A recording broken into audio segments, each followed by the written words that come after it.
लेकिन हम अपने ग्रुप में सबिया और अमरीन को नहीं लेंगे, क्योंकि सबिया बहुत बड़बड़ करती है और अमरीन हमेशा नुक्स निकालती रहती है।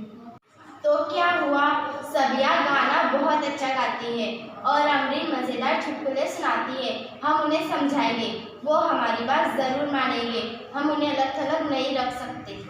सच है, ये बात तो मेरे ध्यान में आ ही नहीं। चलो हम सैर की तैयारी करते हैं।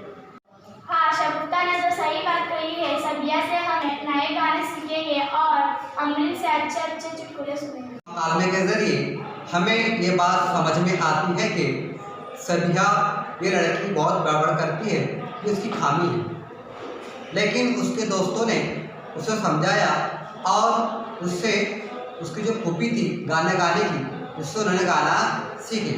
इसी के साथ एक और लड़की जिसका नाम अमरीन था, इसमें एक खामी थी कि वो बहुत ज़्यादा किसी में नुक्स निकालती थी, लेकिन उसे भी समझाया गया और उसमें खूबी थी कि वो चुटकुले सुनाती थी। तो उससे भी उसकी खामी को दूर करके उससे मज़ेदार चुटकुले सुने।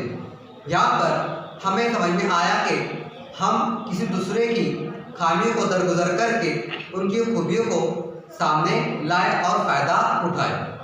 हमें रवादारी का मतलब समझ में आया कि हमने अपनी राय से ज़्यादा दूसरों की राय को भी समझना चाहिए।